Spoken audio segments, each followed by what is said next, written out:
Okay, dear friends, my topic for today is from my series, which I am going back to, called Ideas for Life. And I'd like to talk about the concept of freedom,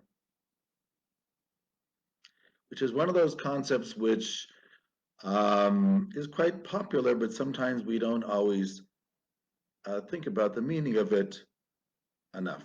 What does it mean to be free on an individual and on a national level? We have a holiday called Pesach, and we call it the holiday of freedom,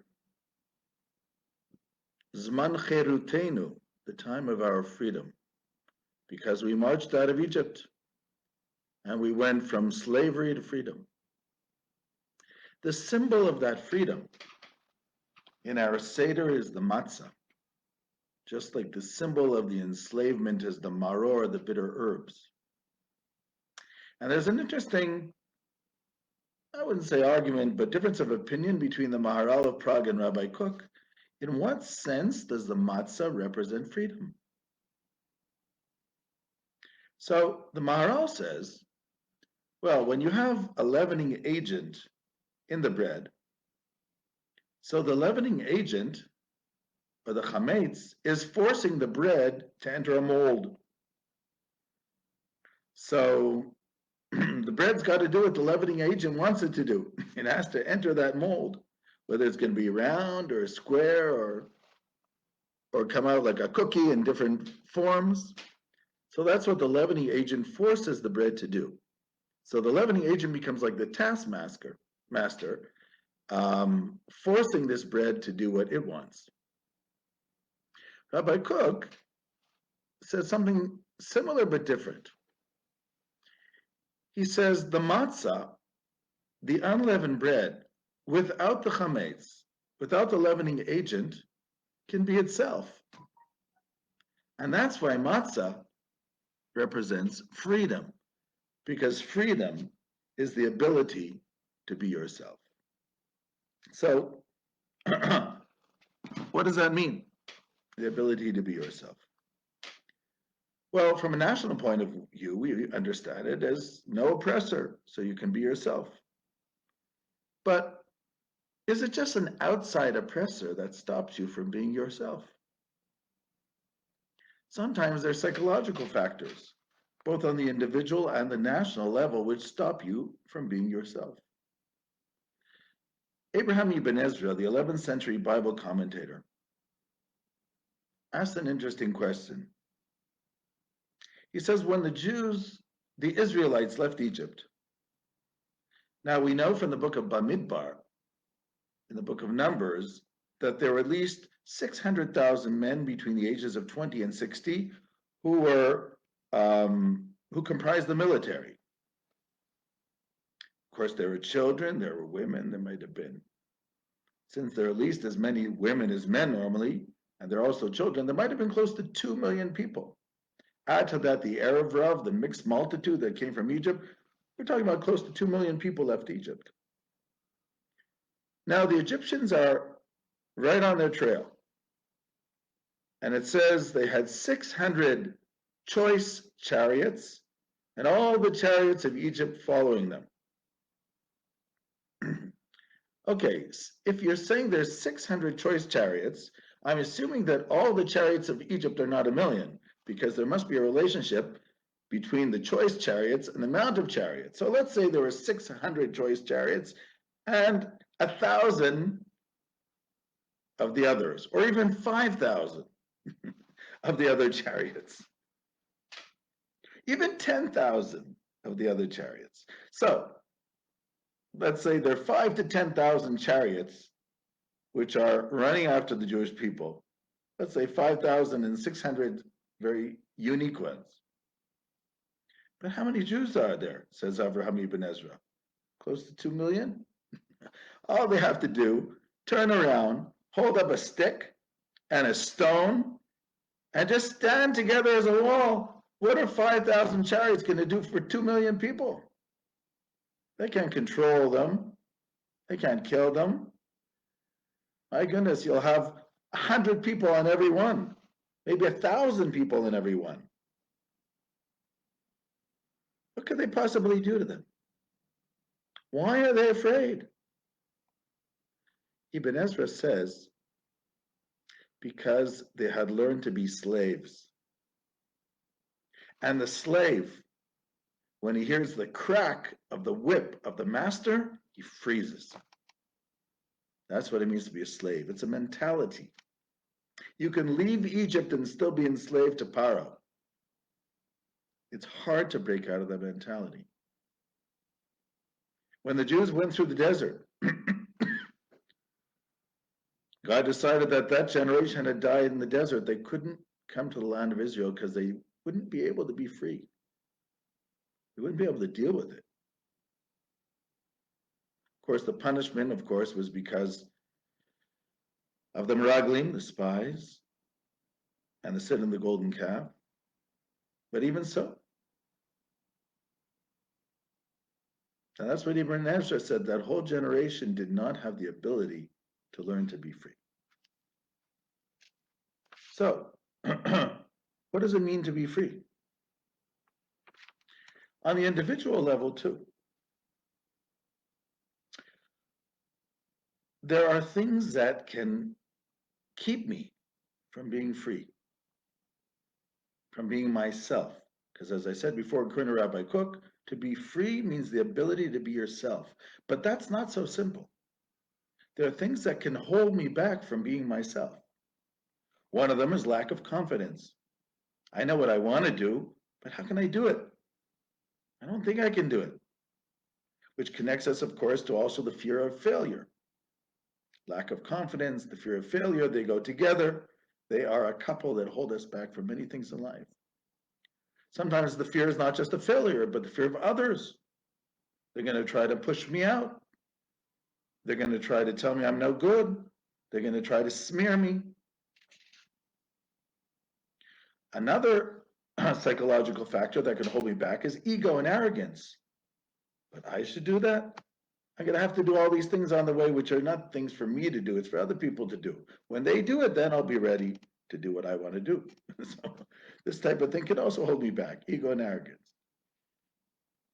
Another thing that can hold me back is allowing others to control me. There was a book written one time called I Feel Guilty When I Say No. All these people, they want me to do this, want me to do that. So how can I possibly have time to do the things I want to do? I have all these responsibilities. Are they really responsibilities? Some of them might be. Some of them might not. And then you have a deeper one, my own fear of responsibility. Erich Fromm, the Jewish-born Swiss psychologist, in his book Escape from Freedom, said, ask the question, how is it in Europe that the feudal system, which enslaved a whole population, the kings controlled the lands, they gave them over to the barons had the serfs working on their lands, but the serfs were lots of people. Why didn't they demand freedom? Why didn't they demand having the land? Why didn't they push the barons off? Fromm says sometimes, even when we're low on the social rung of the ladder, there is a certain feeling of security in the fact that the world is orderly and somebody else is making decisions instead of us. Because if I make decisions, I might be wrong. But if the baron makes decisions, he made decisions. So, okay, I know maybe I theoretically know what to do, but who am I to make a decision? That's not my place. According to Fromm, the serfs never thought of the idea of revolution because of the fear of taking responsibility for their own lives. He calls it the fear of leaving the Garden of Eden. Because when you leave the womb of your mother, when you leave the Garden of Eden, you have to take responsibility for your lives. And not everybody really wants to do that. We like to have others take responsibility. We like to blame them if they didn't. The political leaders, they should run our lives. If they don't, oh, terrible. The rabbi, he should tell us what to do, right? You think I'm a bad person? The rabbi made a mistake. Our teachers are making mistakes.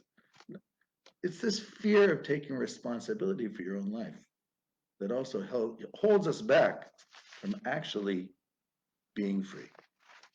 You see, first of all, to be me, I need to learn who I am and what are my capabilities. For a nation to be itself and to be free, it needs to understand its strengths and its weaknesses. It's not for no reason, by the way, that many of the leaders, for the good or for the bad, in history of nations were people who were never born in those nations, but came from other places, because it's easier for them to see the weaknesses and the strengths. Napoleon Bonaparte, who was not born in France, came from off Italy. Stalin was not from Russia, came from Georgia, what we call Georgia. Hitler came from Austria and not from Germany, and so on. Because people coming from the outside can see the strengths and the wit and the weaknesses of nations for the better or for the worse, meaning they can use it for good or they can use it for bad, but they can see it. In ourselves, sometimes others see our strengths and our weaknesses which we don't realize. Things that even your best friend sometimes won't tell you because they can see from the outside. Sometimes when you're within something, you don't see it from the outside. So real leadership teaches people how to take responsibility. And real personal freedom is pursuing my goal with a full heart. Well, in that same book, Escape from Freedom, Fromm talks about two types of freedom. He says there's freedom to and freedom from. Freedom from, he says, is the attempt to break the shackles of a situation which is bearing down on me and not allowing me to do anything. I'm being controlled. That's freedom from. Escaping slavery, escaping tyranny, escaping a dictatorship, escaping communism, escaping whatever it is, any type of tyranny that's holding me down. That's freedom from. Freedom to is trying to pursue my own personal goal of becoming free. If I want to create music, I have to study music. I'll tell you a story. When I was in high school, for 1 year I was in Toronto, and there was a song contest, a Jewish song contest, and I like try and create my own songs, but I wasn't very good at writing music, so I did to my best of my capabilities. I wrote down the song and I sent it in. So about a month later, I get a letter back. It says, "Dear Mr. Shochat, thank you very much for sending in your song." And together with it was a book that said how to write music. Okay. So you cannot be free to compose music if you don't know how to write it. You cannot be free to create music on the guitar if you can't play it. You cannot be free to create new ideas of mathematics without studying mathematics, etc., etc. So freedom too, creative freedom, takes preparation. It takes understanding the guidelines. In the same way, to understand my own freedom, I need to understand myself. I need to understand my abilities. And then I need to work on also what is preventing me from pursuing these goals and these abilities.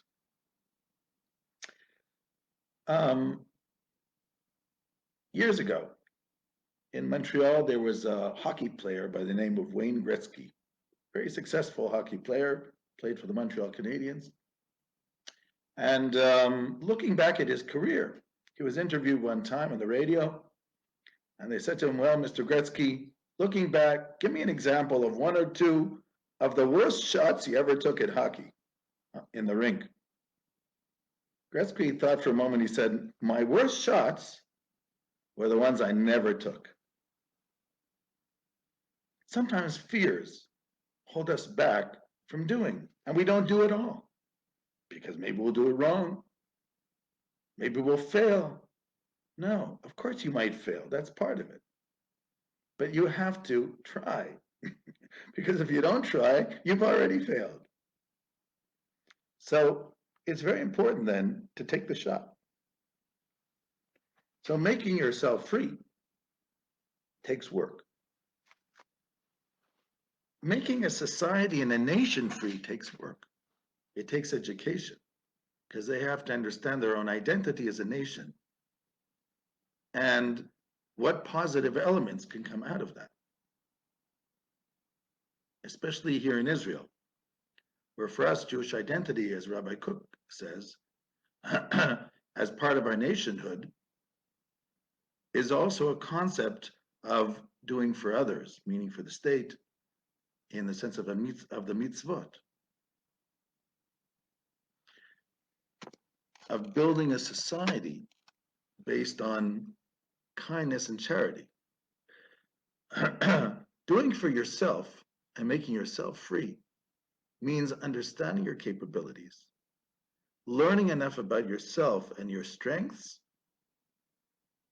overcoming your inhibitions and things that hold you back in order to pursue those goals which will make you and society better. You as a human being and society as a whole. And we all have these capabilities. We all have a place in the book of world history, in our own little story. And the more we try to understand this and pursue it and overcome the fears, the higher the chance we have to actually be free. Shalom, shalom.